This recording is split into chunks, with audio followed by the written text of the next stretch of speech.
이 시간에 찬송가 266장을 사용해서 준비한 예물을 하나님께 올려드리도록 하겠습니다.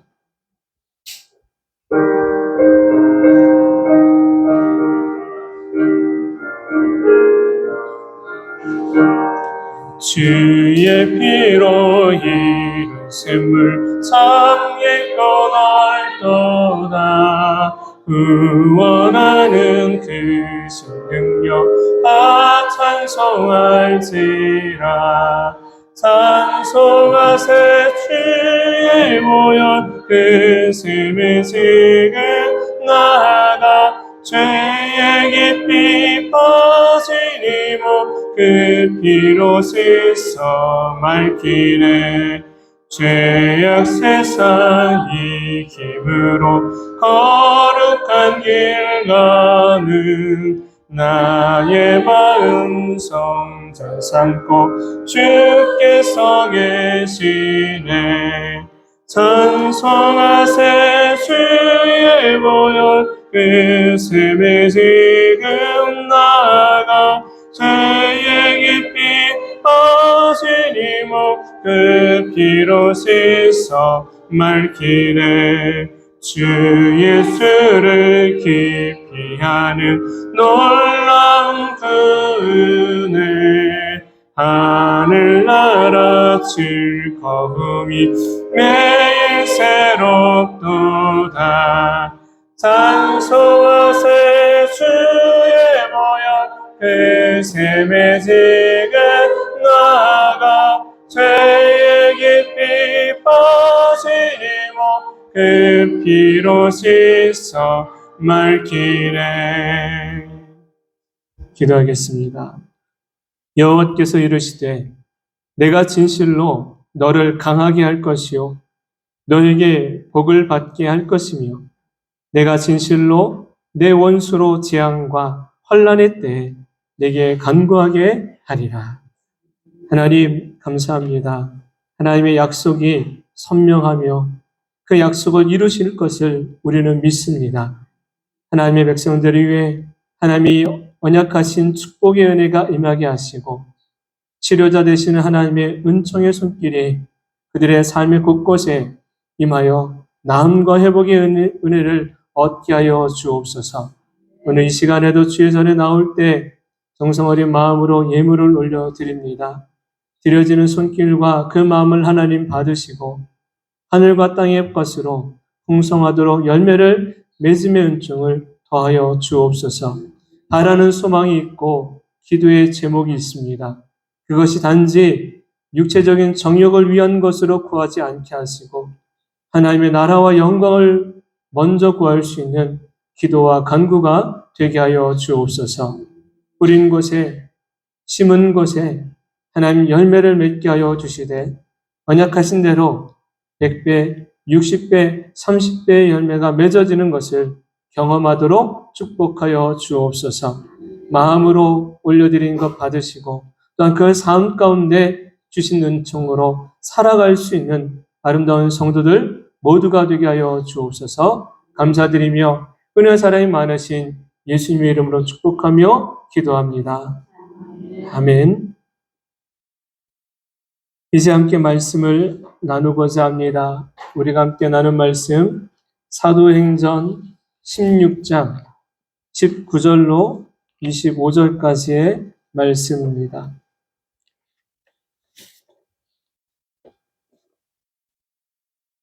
사도행전 16장 19절부터 25절까지 함께 말씀 봉독하시오.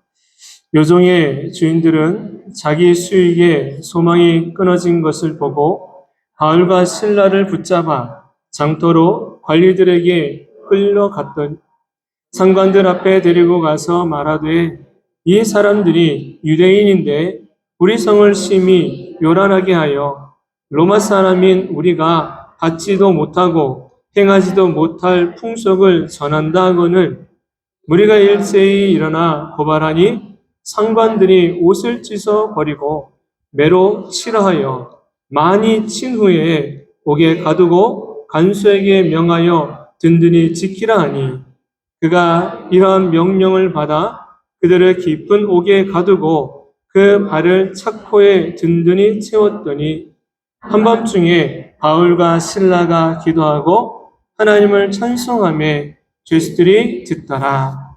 아멘. 9월 우리는 영적 방벽을 세우는 성도라는 주제로 함께 말씀을 전하고 듣고 왔습니다. 여러분의 기억을 한번 되짚어 보는 거예요. 첫째 주 우리가 함께 나눴던 말씀의 제목, 기도의 방벽을 세워야 합니다. 라는 주제로 시작하였고, 사무엘 선지자에게 기도의 어머니 한나가 있었던 것처럼 우리의 자녀들에게 우리 부모님이 기도의 방벽을 든든히 세워 주어야 한다라는 의미로 늦은 비 특별 새벽 예배를 진행하였습니다. 이른 새벽 단잠을 깨워 피곤하지만 그럼에도 교회에 나와 기도해야 될 한 가지 이유가 있다면 그것은 바로 우리의 사랑하는 자녀들을 위해서였습니다. 여러분이 드린 기도는 하나님이 들으시고 마침내 그 뜻을 이루어 주실 줄로 믿습니다.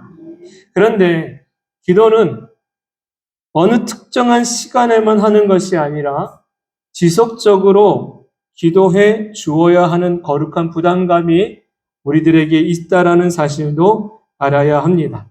우리 부모님은 자녀를 위해 기도의 방벽이 세워지기를 늘 기도하고 자녀들은 부모님을 위해 마찬가지로 기도해 주어야 합니다.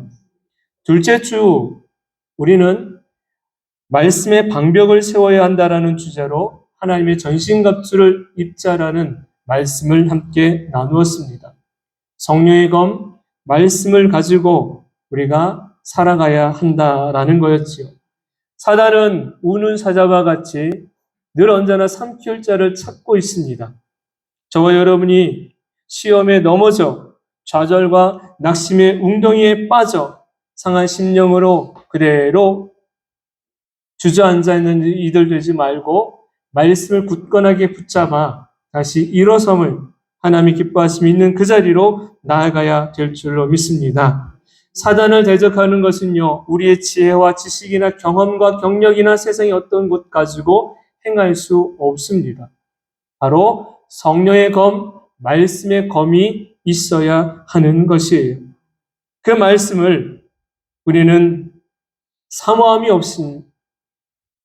마음이 없으면 들어도 잊어버리게 되고 배워도 깨닫지 못하고 살아가게 됩니다.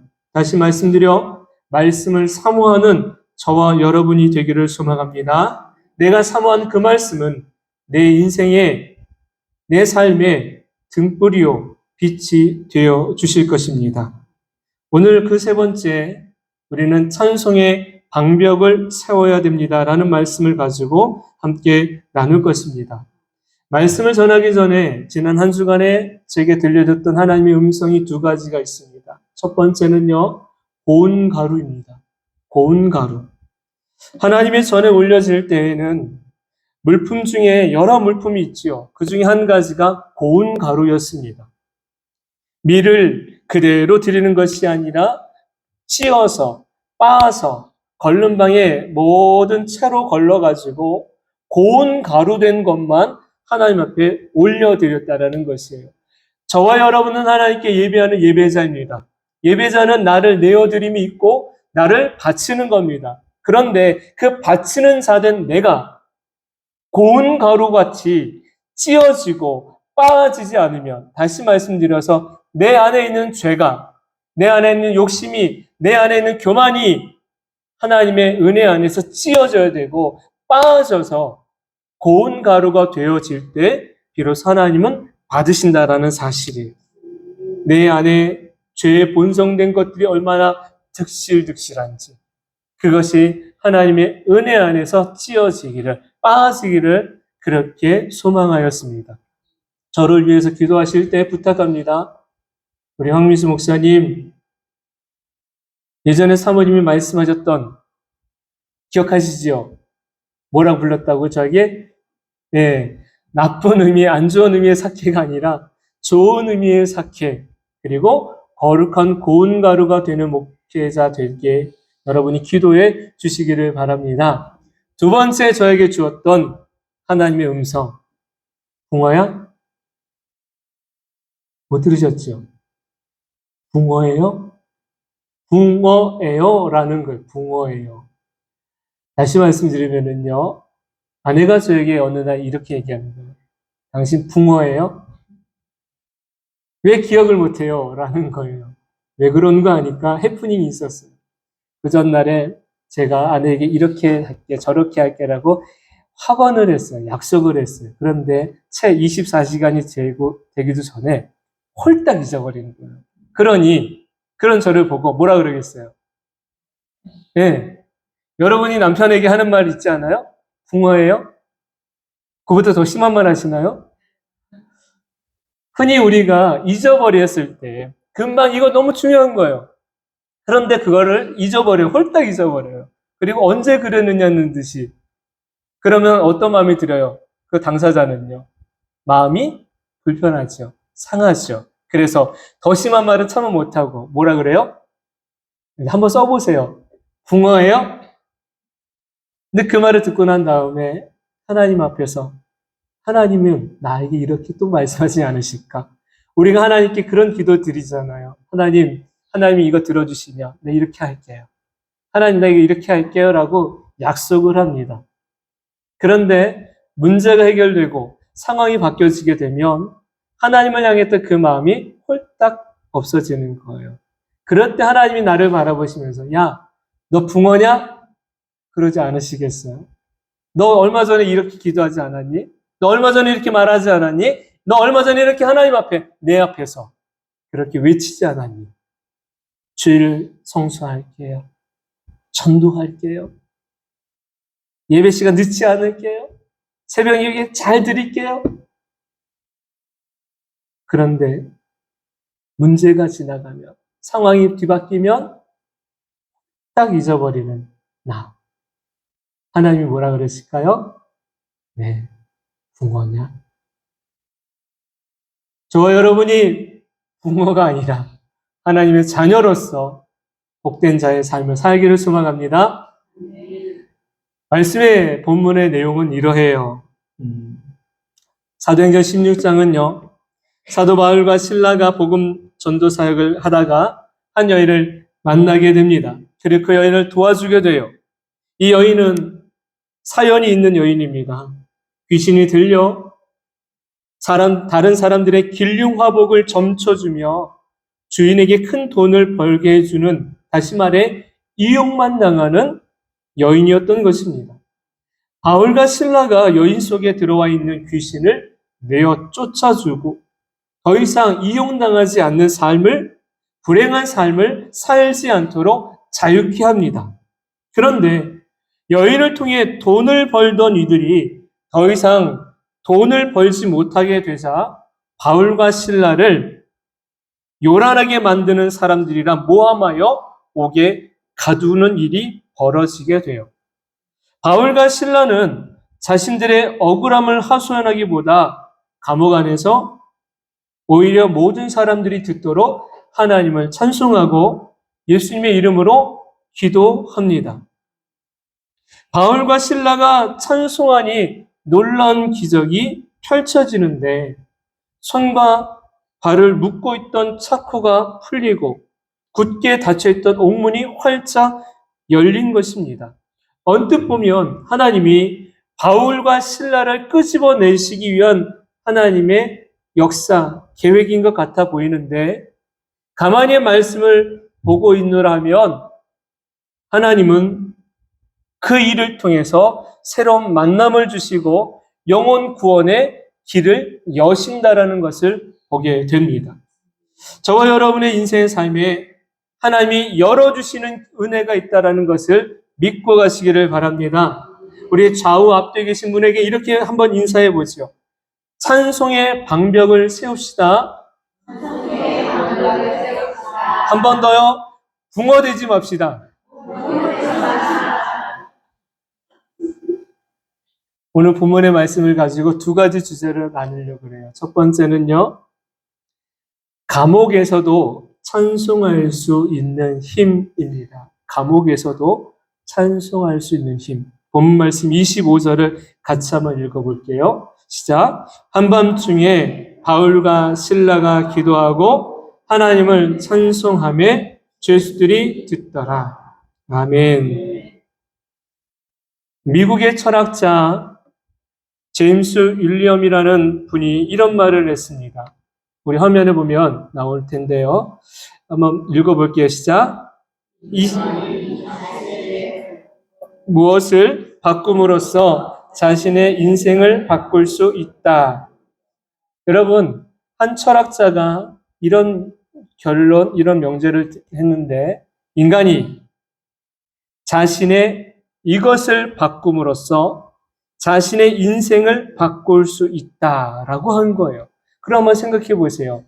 내 인생에 이것만 바뀌면 내 삶이 바뀔 것 같아. 뭘 바꾸면 될까요? 네? 생각? 여러분 고생하시네요. 남편을 바꿔야 된다고 안 나오시네요. 저는요, 이거를 딱 들었을 때,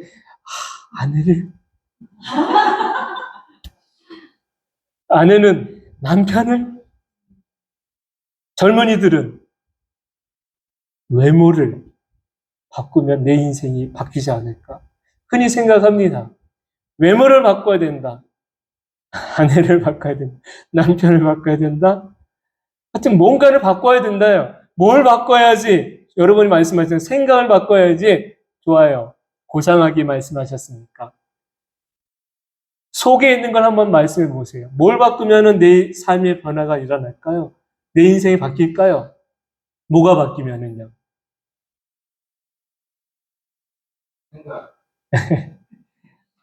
바로 이분이 내린 결론은요. 태도예요. 태도. 태도라는 것이었습니다. 여러분, 외모를 바꿔서 내 인생이 바뀐다? 남편도 바꿔보고 아내도 바꿔보면 될까? 외적인 것이 아무리 바뀐다 해도요. 중요한 것, 생각? 좋습니다. 마음의 태도가 바뀌지 않으면 내 인생에 변화는 없다라는 사실이에요. 우리는 외적인 것이 바뀌면 될 거라고 생각을 합니다. 그러면 내 인생이 뭔가 좀 새로워지고 달라질 거라고 생각을 합니다. 상황이 바뀌어지고 환경이 바뀌어지고 형편이 바뀌어지면. 그런데 그러지 않아요. 아무리 바뀌어도 근본적인 생각, 마음의 태도가 바뀌지 않으면 내 인생은 변함이 없다라는 사실이에요. 오늘 말씀 속에 사도 바울과 실라는 분명 선한 일을 하고도 고난을 당하고 있습니다. 다른 사람을 도와주고 오히려 억울한 일로 감옥에 갇히게 된 거예요. 그냥 감옥에 갇히게 된 것 아니지요. 매를 심하게 맞고 감옥에 갇히게 된 거예요. 얼마나 억울할 법하고 얼마나 마음이 상할 법합니까? 그리고 사람도 하나님도 원망스러울 만한 상황에 놓여져 있는 것 같아요. 흔히 이렇게 말할 수 있습니다. 괜히 다른 사람 일에 끼어들어서 겪지 않아도 될 일을 겪었다라고 생각할 수도 있습니다. 하지만 하나님은 당신의 백성에게 다른 사람들이 고난을 당하고 있으면 그냥 스쳐 지나가지 말라고 하셔요. 왜? 도와주라는 겁니다. 여러분, 선한 사마리아 사람 이야기 기억하시지요? 하나님이 기뻐하시는 사람, 하나님이 선하다고 말하는 사람은 어떤 사람? 고난 중에 있는 이를 도와주는 이가 하나님이 기뻐하시는 사람인 거예요. 저와 여러분에게는 그리스도의 은혜가 있습니다. 하나님의 사랑이 있습니다. 성령의 도우심의 은혜가 우리 안에 있습니다. 성령은 우리로 하여금 연약한 자를 긍휼히 여기게 하시는 은혜를 주셔요. 그래서 바울과 실라는 성령이 주시는 마음으로 한 여인을 도와준 것입니다. 귀신에 붙잡혀 하나님의 주시는 삶을 살지 못하고 끌려다니는 삶, 자유를 잃어버리고 죄악의 사슬에 묶여있는 삶,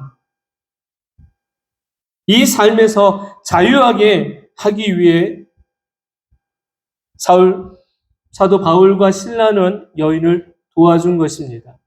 우리 예수님이 이 땅에 오신 목적 분명하지요.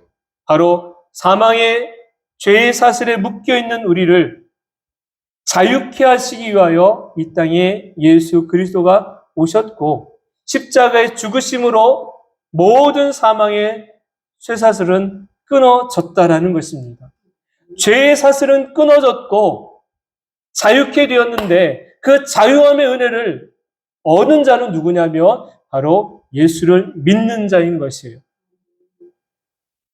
예수를 믿지 않는 자에게는 여전히 사망의 권세 아래 있다라는 사실을 기억해야 됩니다. 그래서 누구는 예수가 필요하고 누구는 예수가 필요 없는 것이 아니에요.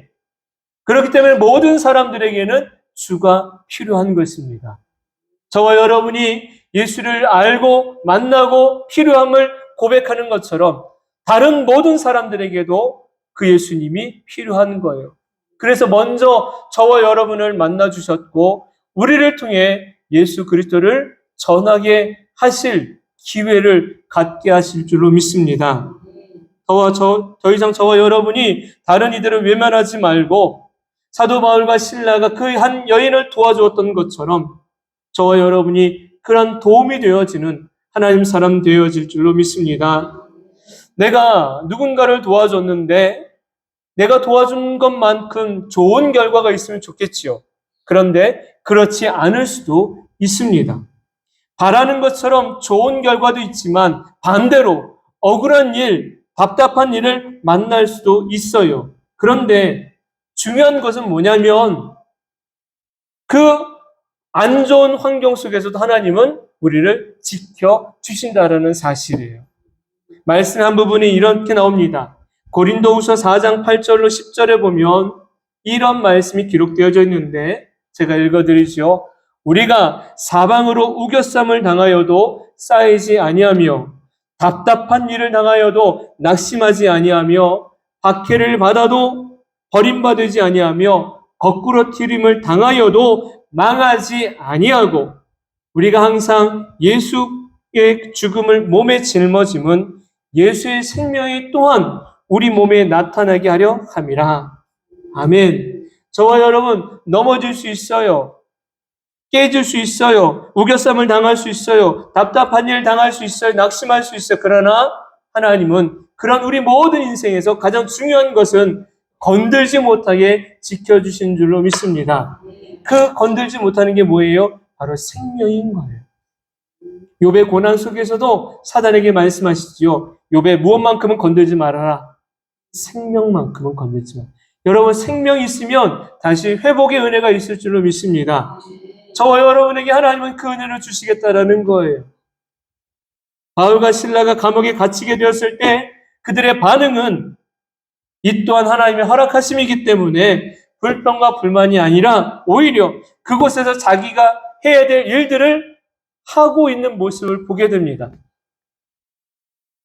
바울과 실라가 하고 있는 일이 뭐예요? 감옥에서. 여러분 같으면 감옥에서 뭐 하시겠어요? 빨리 변호사 좀 빨리 대봐. 사람의 도움을 청하지 않겠습니까? 빨리 나 이 억울함을 좀 풀어달라고 아우성치지 않겠습니까? 바울과 실라가 무엇을 했느냐? 하나님을 찬송하며 예수의 이름으로 기도했다라는 거예요. 하나님을 찬양하며 하나님을 경배한 것. 우리 인생의 삶에 해야 될 본분은 하나님을 경배하는 것인 줄로 믿습니다. 우리가 하나님을 찬양하고 경배하는 것은요, 마음이 대체적으로 평안할 때 하나님을 부르고 예배합니다. 여러분이 예배 전에 나올 때 마음이 불안하고 또한 뭔가 편치 않으면 어떤 생각이 들어요? 야, 오늘은 가지 말자. 마음이 허락하질 않네. 마음이 움직이질 않아. 오늘 예배 가지 말자. 이런 마음이 들어요. 우리가 예배하는 거는요, 언젠가도 말씀드렸지요.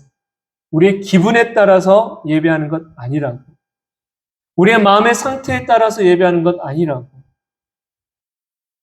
그래서 하나님 앞에 나올 때는요, 몸을 질질 끌고라도 와야 돼요. 왜? 그래야 하나님이 그 영혼을 살려주시니까. 그래야 그 영혼에 하나님의 은혜가 부어지니까. 여러분 한번 생각해 보세요. 기쁜 마음으로 오는 이도 있지만 마음이 완전 전쟁터처럼 초토화돼 가지고 오는 분들도 계세요. 그럴 때 비록 마음은 초토화돼 가지고 왔지만 하나님은 어떤 마음을 찾으신다고 말씀하셨을까요?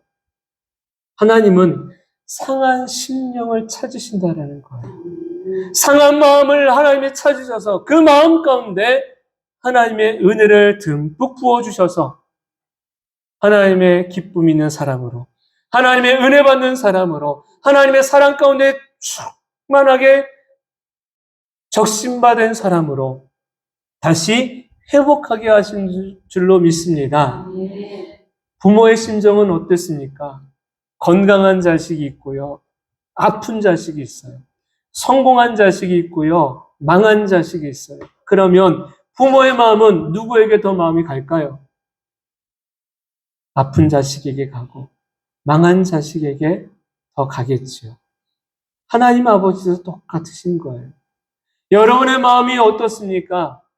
초토화돼가지고 오셨습니까? 아니면 기쁜 마음으로 오셨습니까? 기쁜 마음에게는 하나님이 더 기쁘도록 또 은혜를 주시겠지만 상한 마음을 가지고 왔다면 그 상한 마음에는 하나님이 더 따뜻하게 품으심의 은혜가 있게 될 줄로 믿습니다. 그 은혜가 있기 때문에 우리가 하나님 앞으로 와야 되는 것이, 사단은요 우리 가운데서 무엇을 빼어내는 줄 아십니까? 하나님께 예배하려고 하는 마음을 빼앗아가요. 하나님을 찬양하려고 하는 마음을 빼앗아가요. 그래서 말 한마디로 우리의 마음을 초토화시켜버려요. 행동 하나로 눈을 거슬리게 만들어요. 하나님을 뭐하지 못하게, 예배하지 못하게 만드는 것이요.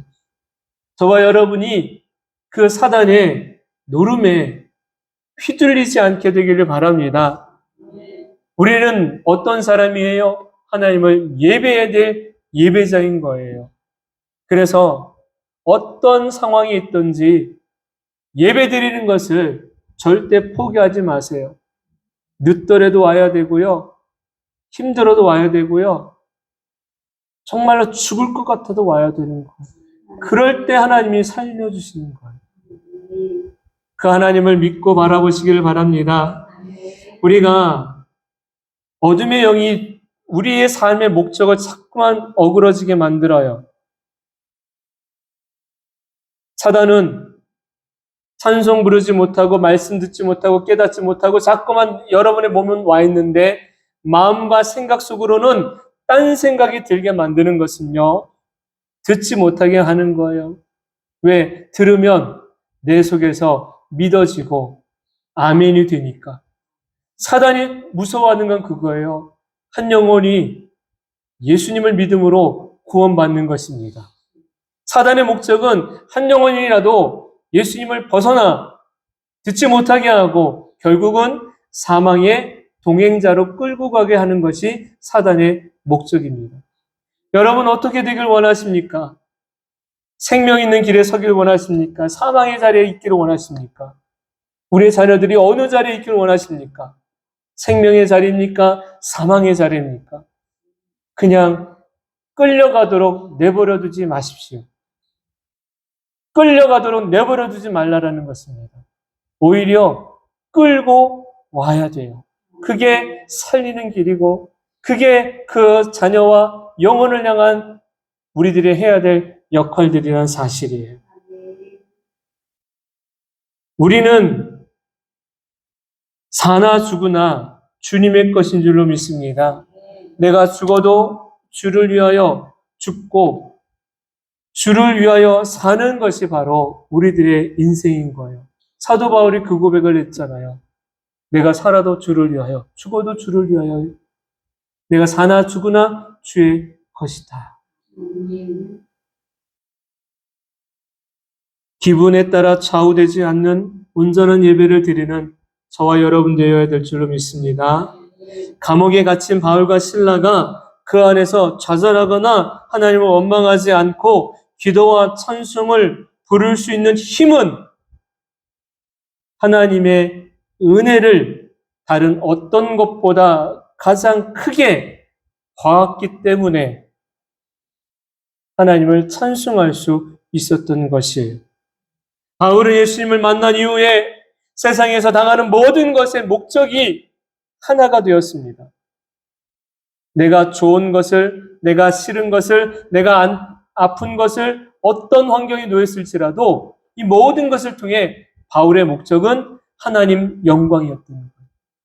하나님 영광이었고 예수 복음이었던 것입니다. 그러니 바울이 지금 감옥에 있어도 하나님의 영광을 예수 복음을 위하여 지금 그가 당하고 있다는 것을 고백하고 있는 것이요. 내 삶의 목적은 무엇입니까? 우리들의 삶의 목적은 뭔가요? 삶의 생계가 단지 먹고 마시는 것이 아님을 알아야 됩니다. 내 영광을 위해 사는 인생이 아니라 나를 통하여 하나님 받으실 영광을 위해 우리는 살아야 되고, 내가 일하는 것이 단지 먹고 마시는, 다시 말해서 생계를 위한 목적이 아니라 내가 일하는 것을 통해 하나님이 영광을 받으셔야 한다라는 사실이에요. 그럴 때에 우리가 드리는 예배는 하나님이 받으시는 것이 되고, 우리가 드리는 찬송은 하나님이 기뻐 받으시는 찬송이 될 줄로 믿습니다. 두 번째, 따라서 합시다. 찬송의 방벽을 세웁시다. 본문 말씀 이후에 26절이 있는데요. 26절도 한번 같이 읽겠습니다. 시작. 이에 갑자기 큰 지진이 나서 옥터가 움직이고 문이 곧 다 열리며 다 벗어진지라. 아멘. 바울과 실라가 기도하며 찬송할 때에 큰 지진이 일어나 옥터가 움직이고 옥문이 열렸습니다. 그리고 모든 사람들의 메인 것이 다 풀어졌어요. 우리가 주님의 이름을 높여 찬송할 때에 나타나는 현상이 두 가지가 있습니다. 한 가지는요, 사단의 악한 세력이 힘을 잃고 떠나간다라는 것입니다. 또 하나, 두 번째는요, 하나님의 기뻐하심의 은혜가 임한다라는 사실이에요. 먼저 찬송은 하나님이 듣고 내가 듣고 또 누가 들을까요? 사단이 듣습니다. 내 입술을 열어 부르는 찬송을 하나님이 듣고 내가 듣고 사단이 들어요. 우리가 부르는 찬송은요, 세상이 어떤 대상을 향한 것이 아니라 살아계신 하나님을 향한 것이고 구원자이신 예수님을 향한 것입니다. 사단이 가장 싫어하는 것이 바로 누구의 이름이에요? 예수의 이름입니다.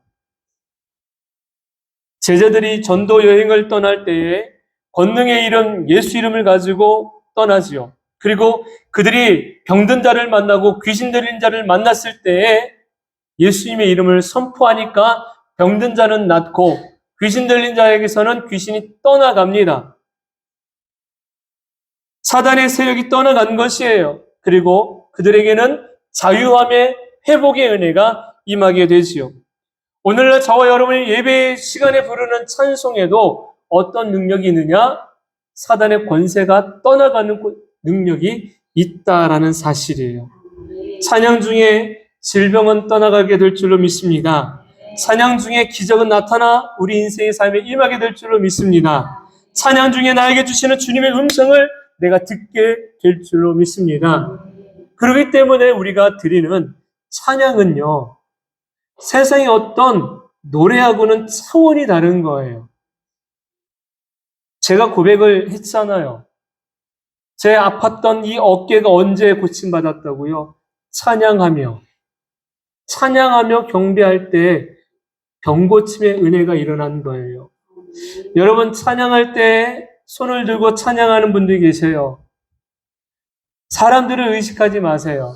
찬양은 하나님과 내가 드리는 고백이고 내 입술을 열어 하나님을 향한 찬미의 제사인 거예요. 그럴 때 경배의 행동, 경배의 모습은요, 하나님을 향한 거지 사람에게 보이려고 하는 것 절대 아닙니다. 그러기에 하나님을 향한 마음이라면 그것을 기꺼이 표현하시기를 바랍니다. 세상의 노래는 우리가 불러보잖아요. 들어보잖아요. 가끔 치아가 트로트를 들어요. 들을 때 듣지 말라는 게 괜찮아. 들을 때 액션이 있어요. 여러분도 한번 하셨지요?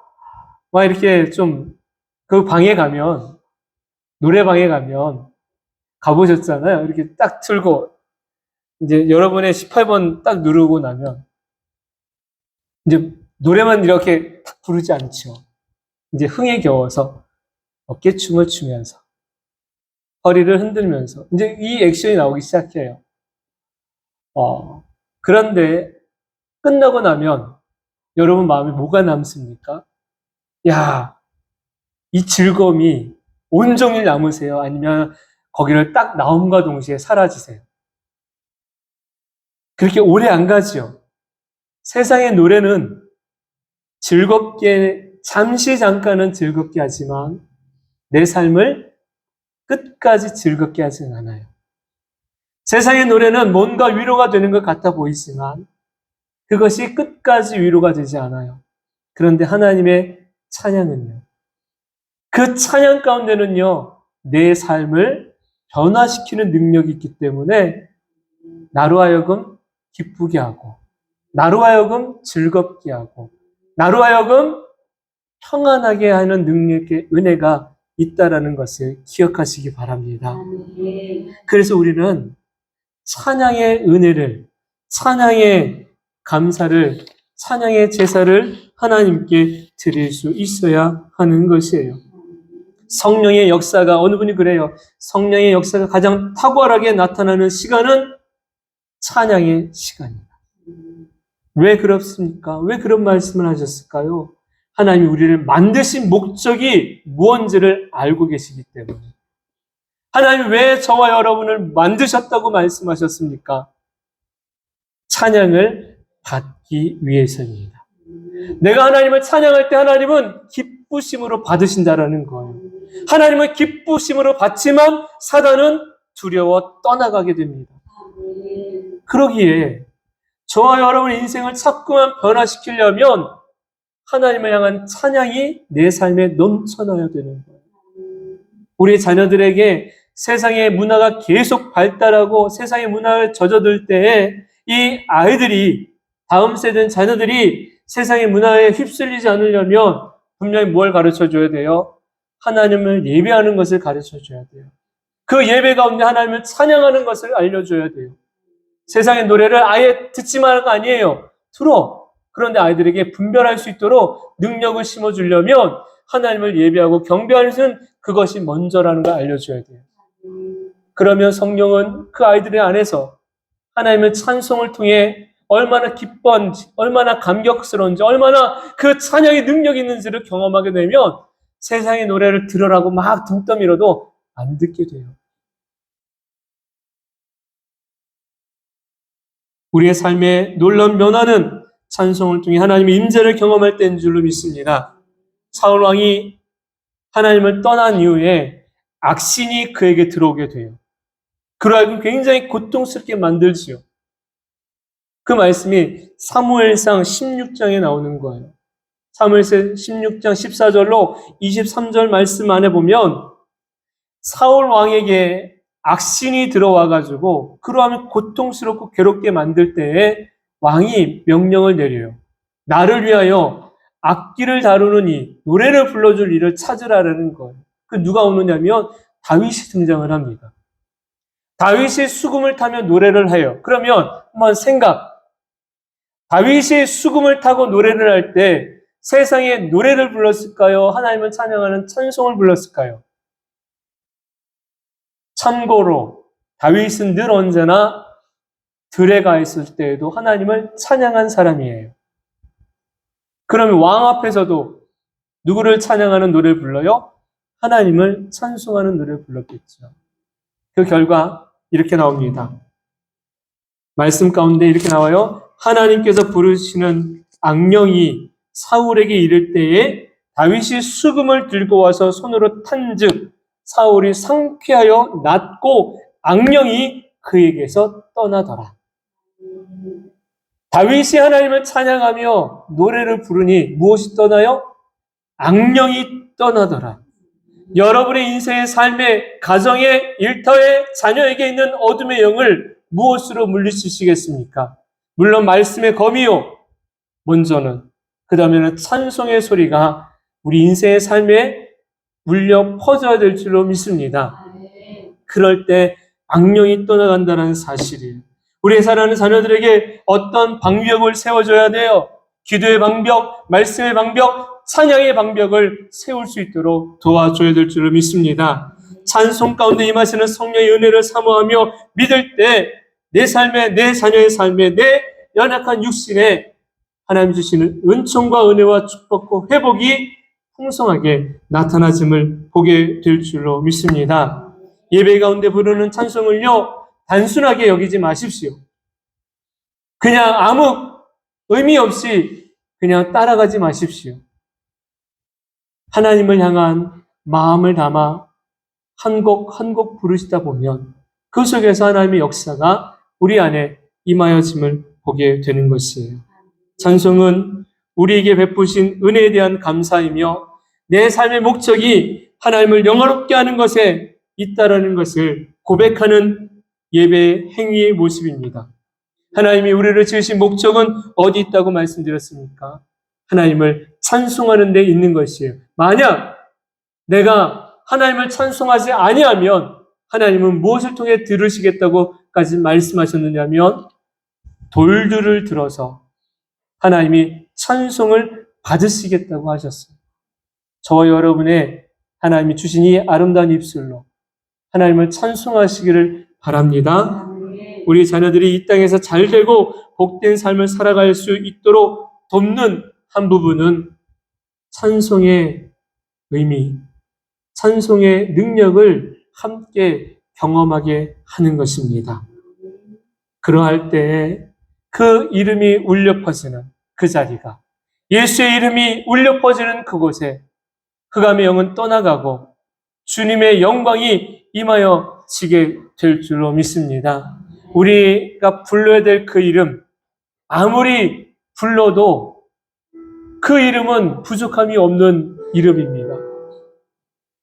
영광스러운 그 이름, 우리가 곡조 있는 기도를 담아 불러야 될 그 이름, 예수의 이름을 늘 언제나 저와 여러분의 삶에 가득 채울 수 있는 성도 모두가 되기를 주님의 이름으로 축원합니다.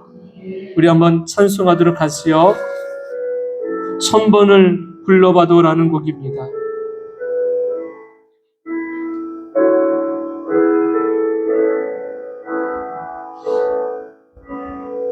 천번을 불러봐도 내 눈에 눈물이 멈추지 않는 것은 십자가의 그 사랑, 나를 살리려 지신 그 십자가, 모든 물과 피 나의 더러운 죄 씻으셨네. 나를 향한 그 사랑, 생명을 내어주사 영원한 생명을 내게 주심을 감사해.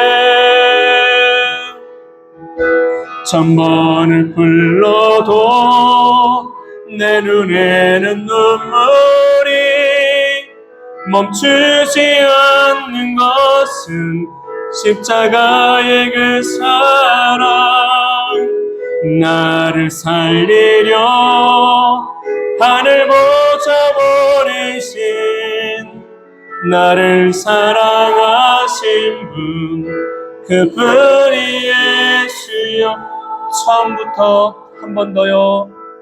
1000번을 불러봐도 내 눈에 눈물이 멈추지 않는 것은 십자가의 그 사랑. 나를 살리려 지신 그 십자가, 모든 물과 피 나의 더러운 죄 씻으셨네. 나를 향한 그 사랑, 생명을 내어주사 영원한 생명을 내게 주심을 감사해. 천번을 불러도 내 눈에는 눈물이 멈추지 않는 것은 십자가의 그 사랑.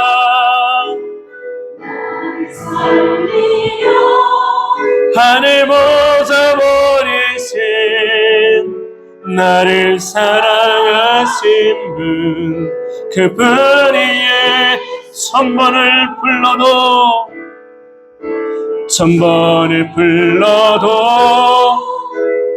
배는 눈물이 멈추지 않는 것은 십자가의 그 사랑. 나를 살리려 하늘 보사 버리신 나를 사랑하신 분, 그분이 예수여. 기도합시다. 하나님, 바울과 실라가 그 감옥에서 하나님을 찬송할 때에 하나님은 그들이 올려드린 찬송을 받으셨고 놀라운 기적의 역사를 그들에게 나타내어 주었습니다. 옥문이 열렸습니다. 묶이고 매였던 것이 풀어졌습니다. 찬송의 능력이요 하나님의 역사입니다. 우리 사랑하는 성도들의 인생의 삶에도 축복의 문이 열리고 문제의 문이 열리고 우리를 묶고 있던 죄의 쓴 쇠사슬이 끊어지고 풀어져 자유함의 은혜를 경험하며 살기를 원합니다. 찬송의 방벽이 든든히 세워지는 우리 모두가 되기를 원합니다. 우리가 올려드리는 찬송을 하나님 기쁨으로 받으시고 그 찬송의 역사가 놀라움의 은총이 우리들에게 임하여지는 것을 경험하여지기를 원합니다. 병든 자가 하나님을 찬양할 때 병듦이 나음을 얻게 하여 주시고 삶에 풀어지지 않던 그 문제가 하나님을 경배하며 예배할 때 풀어지는 경험이 있게 하여 주시고 우리가 어디로 가야 될지 몰라 향방을 찾지 못할 때 하나님이 열어주시는 그 길이 활짝 열려지는 것을 경험하는 우리 성도들의 삶이 되게 하여 주옵소서. 무엇이 먼저인지를 알기를 원합니다. 무엇을 구하고 찾아야 될지를 알기를 원합니다. 그 은혜를 경험하게 하시고 하나님을 진심을 마음을 가지고 예배할 때 아름다운 성도들이 이 한 주가 하나님이 주신 위로로 하나님이 주시는 능력으로 힘을 얻어 사는 복된 이들 모두가 되게 하여 주옵소서. 이제는 우리를 죄 가운데서 구원하여 주신 예수 그리스도의 그 크신 사랑과 하나님 아버지의 다함없는 사랑하여 주심과 성령님의 감화 감동 교통 내주하심 역사가 사랑하는 성도의 삶 가운데 이제로부터 영원토록 함께 하시기를 간절히 축원하옵나이다. 아멘.